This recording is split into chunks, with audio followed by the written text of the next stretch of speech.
Hi everybody, it's Jeanne and Bill. Bill. My name's Bill, and this is the dog called Colt. Bolt. Good dog, good dog. Yeah. And we just wanted to talk to you a little bit about how you feel about your garden. I know a lot of people that live in home associations, their front yards get judged. Some are not even allowed to have a vegetable garden in the front yard.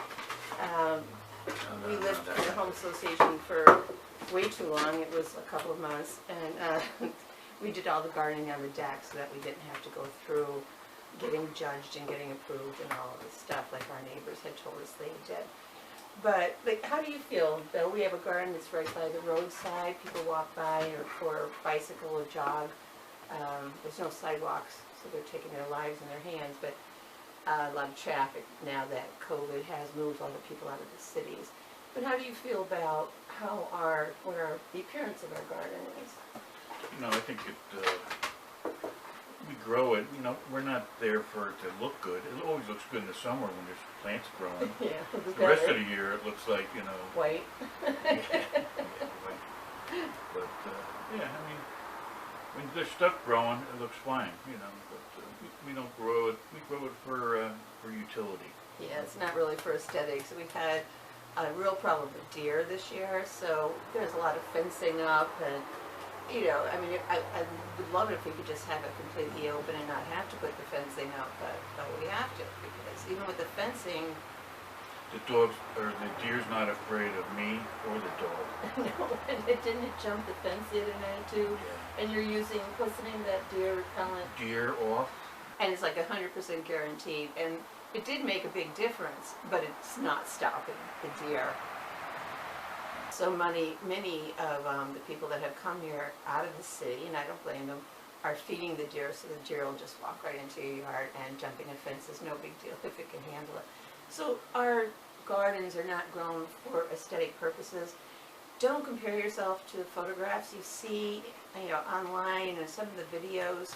They have a small production crew of professional gardeners taking care of their gardens. Like, you do it full time. I do very little right now. Yeah, let's talk about that. Whose garden is this anyway? I planted most of it, and I take care of the smaller one. But next year it'll be more even when we're both retired. But how many people do you think it would take to make our garden look like they look in the magazines or in the professionals? Well, it would take some money, I guess, too. Yeah, it would take a lot of money. Nice fence, put some grass down. Have somebody mowing it all the time, and mulching and weeding, and all of that stuff that we don't have the resources for. You probably don't have the resources for. So I hope you don't compare yourself, your garden, to any of the professionals. Know that they have the wherewithal. They have professional photographers, professional editors. They have the resources. They absolutely have the resources. So I guess in summary, we would say just grow it for you. Grow it for what makes you happy. Anything you get out of it is a bonus. Never stress your garden. Never stress out about your garden, because it should be your happy place. The main thing you get out of a garden is a sense of wellness. There's actually microbes in the soil that work like Prozac that actually, literally make you feel better. So get your hands dirty. Don't stress it.